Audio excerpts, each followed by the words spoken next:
Hi friends. ఒకప్పుడు sugar బీపీలు అంటే ఎక్కడో సిటీలలో ఎవరో రిచ్ వాళ్ళకి వస్తుండే. కానీ ఇప్పుడు ఎట్లా అయిపోయిందంటే పల్లెలు పట్టణాలను తేడా లేకుండా అందరికి వచ్చేస్తుంది.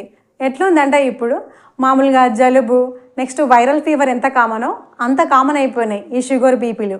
అందుకని మిల్లెట్స్ తినడం చాలా ఇంపార్టెంట్ ప్రజెంట్ ఉన్న లైఫ్ స్టైల్కి. ఈ మిల్లెట్స్ అంటే ఏంటిదంటే చిరుధాన్యాలు అంటారనమాట.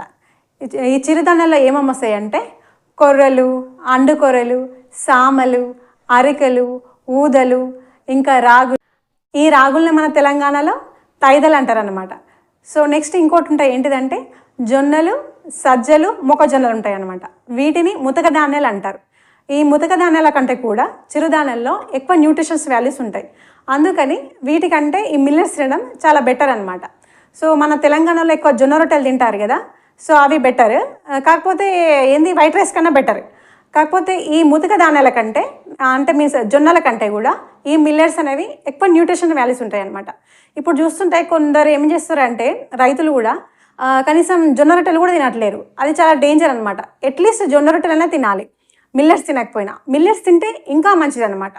సో ఈ మిల్లెట్స్లో చాలా న్యూట్రిషన్ వాల్యూస్ ఉంటాయి కాబట్టి ఈ మిల్లెట్స్ తింటే మామూలుగా రైతులతో పాటు అందరి లైఫ్ స్టైల్కి సెట్ అవుతుంది అనమాట.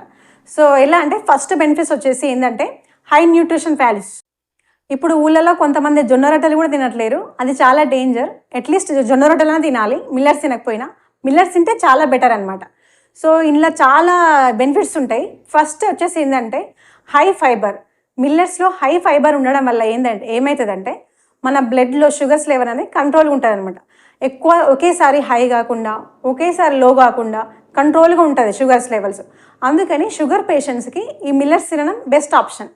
నెక్స్ట్ షుగర్ పేషెంట్స్కే కాకుండా నార్మల్ వాళ్ళు కూడా తింటే ఫ్యూచర్లో షుగర్ రాకుండా నెక్స్ట్ వేరే రోగాలు రాకుండా కూడా చూసుకోవచ్చు అనమాట. నెక్స్ట్ ఇంకోటి ఏంటిదంటే ఈ ఫైబర్ వల్ల మనకి డైజెస్టివ్ సిస్టమ్ అనేది స్మూత్గా ఉంటుంది అనమాట. సో కాన్స్టిపేషన్ ప్రాబ్లమ్స్ రాకుండా చూస్తుంది. కొంతమంది ఉంటారు వారానికి ఒకసారి 2 సార్లు వాష్రూమ్ వెళ్ళే వాళ్ళు కూడా ఉంటారు కదా. సో అట్లాంటి వాళ్ళకి ఈ మిల్లెట్స్ చాలా బాగుంటుంది అనమాట. సో కాన్స్టిపేషన్స్ అసలు దగ్గరికే రాదు ఈ మిల్లెట్స్ తింటే. నెక్స్ట్ ఇంకోటి ఏంటిదంటే వెయిట్ మేనేజ్మెంట్. ఈ రోజులలో చాలామంది ఒబేసిటీగా ఉంటున్నారు కదా. సో వెయిట్ మేనేజ్మెంట్ కోసం ఎక్కువ ఏమంటారు సన్నగా అవ్వాలి, అది చేయాలి, ఇది చేయాలి, జిమ్కి వెళ్ళాలి, నెక్స్ట్ ఆ ఫుడ్ ఈ ఫుడ్ అని చూస్తున్నారు కదా. ఈ మిల్లెట్స్ చాలా చీప్ అండ్ బెస్ట్ ఆప్షన్ అనమాట. సో ఎక్కువ వెయిట్ అవ్వకుండా చూసుకుంటారు అనమాట. ఎందుకంటే ఇందులో హై ఫైబర్ ఉండడం వల్ల ఏమవుతుందంటే మనకి తొందరగా ఆకలి అవ్వదు. ఆకలి అవ్వకపోవడం ఏం చేస్తాం, మనం తక్కువ తింటాం. తక్కువ తినడం వల్ల మనం అనేది మన వెయిట్ మేనేజ్మెంట్ అనేది కంట్రోల్గా ఉంటుంది. అట్లాగే నెక్స్ట్ ఇంకోటి ఏంటంటే మెయిన్ ఇంపార్టెంట్ ఏంటిదంటే నర్వ్ స్ట్రెంత్. ఈ మిల్లెట్స్ తినడం వల్ల మనకి నరాలు చాలా స్ట్రాంగ్ ఉంటాయి అనమాట. నరాల బలహీనత రాకుండా చూసుకుంటుంది. మిల్లెట్స్లో ఉండే హై న్యూట్రిషన్స్ వల్ల మనకి నరాల బలహీనత నుంచి కాపాడుతుంది అనమాట. అవేంటిది అంటే మనకి B complexes, next calcium, magnesium, iron, ఇలా చాలా న్యూట్రిషన్స్ ఉంటాయి అనమాట. దీనివల్ల మన నరాలు చాలా స్ట్రెంత్గా ఉండేటట్టు చూస్తుంది. మన సౌత్ ఇండియన్స్కి ఏంటో కానీ వైట్ కలర్ పిచ్చి అనమాట. అన్నీ వైట్గా ఉండాలి, మనుషులు వైట్గా ఉండాలి, తినే ఫుడ్ వైట్గా ఉండాలి. ఎట్లా అంటే ఇప్పుడు మన రైస్ తింటాం కదా, వైట్గా ఉండాలి. ఇడ్లీలు మల్లెపూలాగా ఉండాలి. నెక్స్ట్ దోశలు ఇట్లా ప్రతిదీ వైట్గా ఉండాలి. ఏందో వైట్ కలర్ పిచ్చి అనమాట. సో ఏమంటారు ఈ పప్పులు ఏం చేస్తారు, మొత్తం నున్నగా గుండెకి వైట్గా వచ్చేసింది వండుకొని తింటారు అనమాట. సో ఇవన్నీ ఏం చేస్తారు, ఈ పొట్టు అంతా బర్రెలకు ఎడ్లకు దానాగా పెడతారు. అవేమైతాయి బలిష్టంగా ఉంటాయి. మనం ఏమవుతాం, మనకు కూడా పెరుగుతుంది. ఏంటంటే పొట్ట పెరుగుతుంది, ఫ్లెష్ పెరుగుతుంది అనవసరంగా పిండి పదార్థాలు తినడం వల్ల. ఇవన్నీ కార్బోహైడ్రేట్స్ కదా. ఏంటిది వైట్ బియ్యం, ఈ పప్పులు కాదు కానీ పప్పుల్లో ఉండే ఏమంటారు పైన లేయర్. ఆ పైన లేయర్ చాలా న్యూట్రిషన్స్ వాల్యూస్, ఫైబర్ ఉంటుంది, ఇంకా వేరే న్యూట్రిషన్స్ కూడా ఉంటాయి. సో అవన్నీ మనకి దానాగా వెళ్ళిపోతున్నాయి. మనమేమో లోపల ఉన్నది తింటున్నాం. దానివల్ల మనకి అనవసరంగా వెయిట్ గెయిన్ అవుతుంది, న్యూట్రిషన్స్ కూడా రాకుండా ఉంటాయి అన్నమాట. సో ఈ వైట్ కలర్ పిచ్చి వదిలేసి మనం కొంచెం ఏమంటారు వేరే కలర్స్ పోయినా కూడా వేరే కలర్ ఐటమ్స్ కూడా తినాలి. ఏదో ఇప్పుడు ఏంది తైదలు అంటారు, కొర్రలు, అవి బ్లాక్ ఉన్నాయంటారు. అవి చాలా మంచిది యాక్చువల్గా. బ్లాక్ ఉంటే ఏంటిది, వైట్ ఉంటాయి ఏంటిది. నెక్స్ట్ ఉప్మా, ఇంత వైట్ రవ్వ కూడా వైట్గా ఉండాలంటారు. సో వైట్ అనేది మనం కొంచెం దూరం పెడితే బెటర్. ఎందుకంటే ఇప్పుడు మనం చాలా స్టడీస్ చెప్తున్నాయి వైట్ కలర్ అన్ని ఫుడ్ ప్రోడక్ట్స్ మంచిది కాదు. అంటే వైట్ కలర్ అంటే తాటి ముంజలు ఉంటాయి అట్లాంటివన్నీ కాదు, కానీ పైన లేయర్ తీసేసినవి, పాలిష్ చేసినవి ఫుడ్ మంచిది కాదనమాట. సో అందుకని మనం ఇప్పుడు ఏంది కొంచెం వైట్ ప్రోడక్ట్స్ని పక్కన పెట్టేసి ఇది మిల్లెట్స్ తింటుంటే మనకు కొంచెం హెల్త్ అనేది బాగుంటుంది అనమాట. నెక్స్ట్ ఇంకోటి ఏంటిదంటే చిన్నపిల్లలకు ఉగ్గు పెడతారు కదా, ఆ ఉగ్గు కూడా ఈ మిల్లెట్స్ని యూజ్ చేసుకోవచ్చు అనమాట. సో మనకి అట్లా యూజ్ చేయడం వల్ల ఏమవుతుందంటే పిల్లలకి నర్వ్ స్ట్రెంత్ అనేది బాగా ఇంక్రీజ్ అవుతుంది, వాళ్ళు బాగా యాక్టివ్ ఉండడానికి యూజ్ అవుతుంది అనమాట. ఇంకోటి ఏంటిదంటే చిన్నపిల్లలకి సెర్లాక్ పెడతారు కదా, రీసెంట్గా బాగా ఇష్యూ అయింది. అది ఏంటంటే ఆ సెర్లాక్లో చాలా హై షుగర్స్ లెవెల్స్ ఉన్నాయంట. అంత హై షుగర్ లెవెల్ ఉన్న ఫుడ్ని తీసుకొని పిల్లలకు పెట్టడం వల్ల బాడీలో ఉన్న షుగర్ మెటబాలిజం అనేది దెబ్బతింటుంది అనమాట. ఒకేసారి హై అవ్వడం, ఒకేసారి లో అవ్వడం, దానివల్ల చాలా కాంప్లికేషన్స్ ఉంటాయి పిల్లల్లో. అందుకని ఈ సెర్లాక్ని పక్కన పెట్టేసి మనం చిన్నప్పుడు ఏమన్నా సెర్లాక్ తిన్నామా, తినలేము కదా. సో ఆ సెర్లాక్ తింటే మన యూజ్ ఉంటే బెటర్, దానివల్ల యూజ్ కంటే మనకి నష్టాలే ఎక్కువ ఉన్నాయి. ఈ సెర్లాక్లో ఉండే హై షుగర్ వల్ల చాలా ఇష్యూ అయిందనమాట రీసెంట్గా. సెర్లాక్ కూడా ఇంత ఏమంటారు ఇన్ని షుగర్స్ ఉంటాయా, పిల్లలకి మేము పెట్టేస్తున్నామనేది బాగా డిస్కషన్ కూడా జరిగినాయి. అందుకని ఏం చేయండి అంటే పిల్లలకి ఏమంటారు ఉగ్గుగా ఈ మిల్లెట్స్ని యూజ్ చేస్తే చాలా బాగుంటుంది అనమాట. సో ఏం చేస్తారంటే ఈ మిల్లెట్స్ని మామూలుగా బరకగా మిక్సీలో పట్టేసి నెక్స్ట్ ఒక 4 hours నానబెట్టేసి మెత్తగా ఉడకబెట్టేసి పిల్లలకి తినిపించవచ్చు అనమాట. డిఫరెంట్ ఫ్లేవర్స్లో మనకి వెజిటేబుల్స్ ఉంటాయి కదా, క్యారెట్స్ ఉంటాయి, బీట్రూట్ ఉంటుంది, నెక్స్ట్ డిఫరెంట్ ఫ్రూట్స్ ఉంటుంది, అలా డిఫరెంట్ ఫ్లేవర్స్తో మనమే ఉగ్గు తయారు చేసుకోవచ్చు చిన్నపిల్లలకి. ఈ సెర్లాక్ వల్ల గ్లూకోజ్ లెవెల్ ఎక్కువ అయిపోతుంది అంత షుగర్ ఉండడం వల్ల. సో అది పిల్లలకి యూజ్ చేసుకోవడమే బెటర్ అనమాట. ఇంకో బెనిఫిట్ ఏంటిదంటే ఈ మిల్లెట్స్ వల్ల గ్లూటెన్ ఫ్రీ అనమాట, ఇందులో గ్లూటెన్ అనేది ఉండదు. అయితే కొంతమంది మనం చూస్తుంటాం షుగర్ వచ్చిన వాళ్ళు ఏం చేస్తారంటే చపాతీలు తింటారు, గోధుమలతో తయారు చేసినవి. ఆ చపాతీలు అంత మంచిది కాదనమాట, ఎందుకంటే ఈ గోధుమల్లో గ్లూటెన్ అనే పదార్థం ఉంటుంది. ఈ గ్లూటెన్ అనేది అందరికి పడదు, మనకి కొందరికేమో తెలియదు, అది పడుతున్నది పడంది కూడా తెలియదు. అదంతా హెల్త్కి మంచిది కాదనమాట గ్లూటెన్. అప్పుడప్పుడు తీసుకుంటే ఏం కాదు, కానీ రెగ్యులర్గా తీసుకుంటే అదంతా హెల్త్ అనేది మంచిది కాదంట గ్లూటెన్ అనేది. నెక్స్ట్ మనకి కాన్స్టిపేషన్ ప్రాబ్లం కూడా వస్తుంది ఈ గోధుమల వల్ల. దానికన్నా మన బెస్ట్ ఆప్షన్ ఏంటంటే ఈ మిల్లెట్స్లో గ్లూటెన్ ఉండదు, నెక్స్ట్ కాన్స్టిపేషన్ రాదు. సో షుగర్ పేషెంట్స్కి అనేది ఏమంటారు మన గోధుమ రొట్టెలు తినే బదులు ఈ మిల్లెట్స్తో కూడుకున్న రొట్టెలు తీసుకుంటే అయిపోతుంది. ఇది కూడా సింపుల్ చేయడం. సో మనకి చపాతీలు తినే బదులు ఈ మిల్లెట్స్తో కూడిన చపాతీలు తింటే బెటర్ అనమాట. అయితే ఇంకో పెద్ద ఇష్యూ ఏంటంటే మిల్లెట్స్ బాగానే ఉంటాయి, హెల్త్ బాగానే ఉంటాయి, న్యూట్రిషన్స్ ఉంటాయి, షుగర్ ఉన్న వాళ్ళకి మంచిది, వెయిట్ మేనేజ్మెంట్ చేయొచ్చు, అన్నీ ఓకే. కానీ మిల్లెట్స్ తినడం ఎలా అనేది పెద్ద క్వశ్చన్ మార్క్ అనమాట. అవి టేస్టీ ఉంటాయా, కొందరికి ఏమో టేస్టీగా ఉంటాయా, ఎట్లుంటాయో అని ఒక పెద్దది క్వశ్చన్ మార్క్ అనమాట. ఇంకోళ్ళకి ఏంటిదంటే అసలు తిన్నా కానీ నచ్చదు. సో అలా ఉంటుంది అనమాట. సో ఇవి ఎట్లా చేసుకోవాలంటే మనం ఏదో హెల్త్ కోసం ఏదో తింటున్నాం, ఏదో బాగాలేనిది తింటున్నాం, టేస్టీ ఫుడ్ తింటున్నాం అని అనుకోకుండా ఏం చేయాలంటే అయితే ఇక్కడ ఒక స్మార్ట్గా వర్క్ చేయాలన్నమాట. ఏంటిదంటే మనం రెగ్యులర్గా తింటాం కదా డైలీ బ్రేక్ఫాస్ట్లో, ఏంటిది ఇడ్లీలు, దోశలు, నెక్స్ట్ పొంగనాలు అలాంటివి తింటుంటాం కదా. సో వాటి దేంతో తయారు చేస్తాం, రైస్తో, నెక్స్ట్ మినపప్పుతో చేస్తాం కదా. సో వాటిని ఏం చేయాలంటే రీప్లేస్ చేయాలి వైట్ రైస్తో. దాని ప్లేస్లో మిల్లెట్స్ వేయాలి. వీళ్ళు ఉంటాయి కదా ఏంటిది కొర్రలు, ఊదలు, నెక్స్ట్ అరికలు, సామలు, వీటితో రీప్లేస్ చేసేసి నెక్స్ట్ మినపప్పు వేసేసి అయిపోతుంది. ఆ మినపప్పు కూడా ఏంది పొట్టుతో కూడిన మినపప్పు వేయాలి.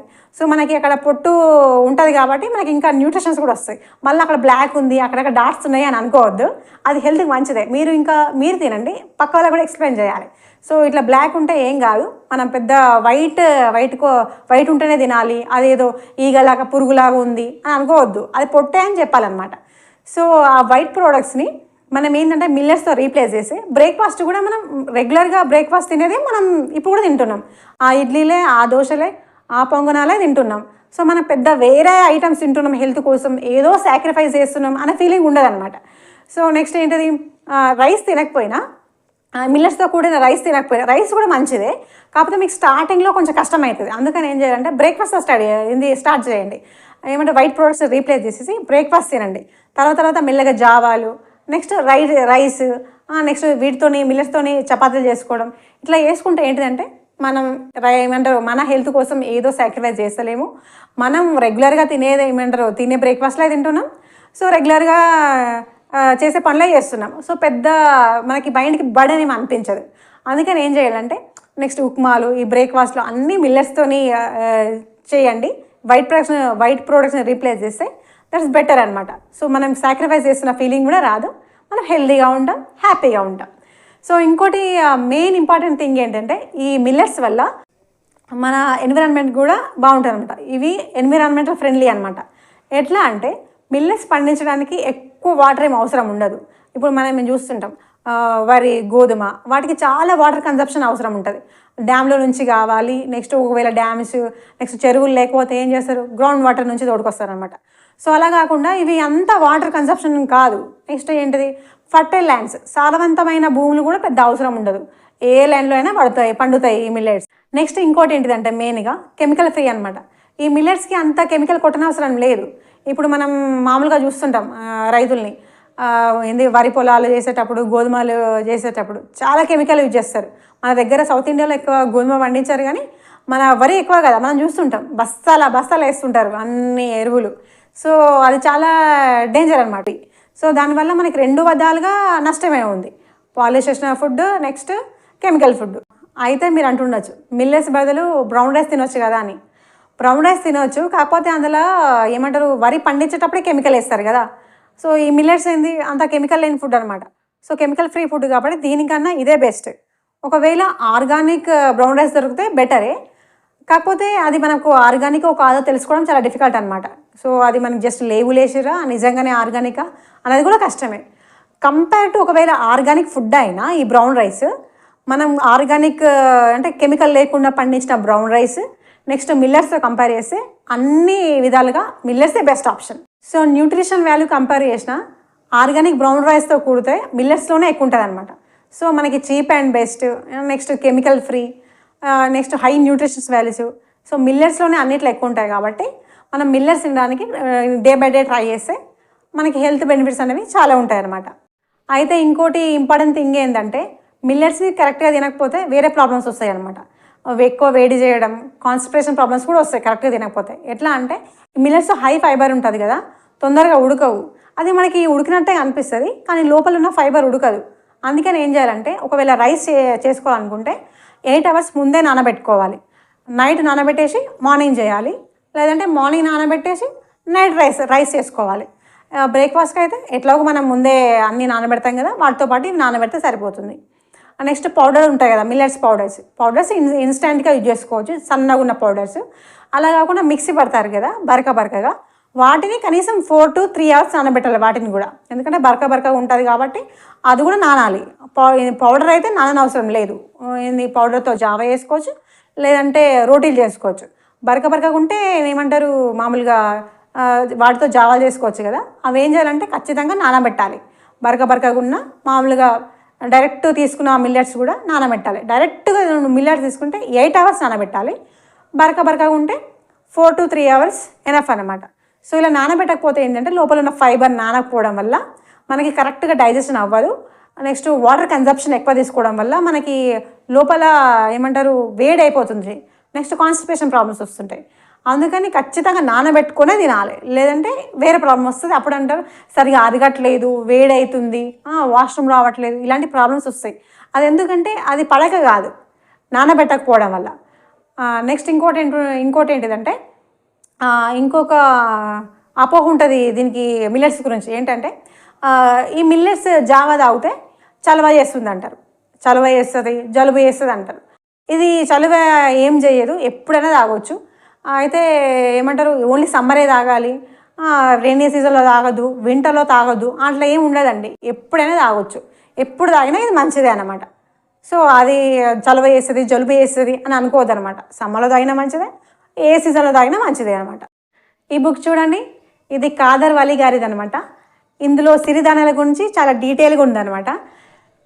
ఈయన కాదర్ వలి గారు ఏంటంటే చాలా ఈ మిల్లెట్స్ గురించి చాలా కృషి చేశారు. ఈయన చేసిన కృషికి గాను మన భారత ప్రభుత్వం ఈయనకి 2023లో పద్మశ్రీ అవార్డుతో సత్కరించిందనమాట. సో ఈయనని మిల్లెట్ మ్యాన్ ఆఫ్ ఇండియా కూడా అంటారు. ఈ బుక్ నేను ప్రమోషన్ కోసం చేయట్లేదండి, నాకు ఇది బాగా నచ్చింది, నేను చదివాను.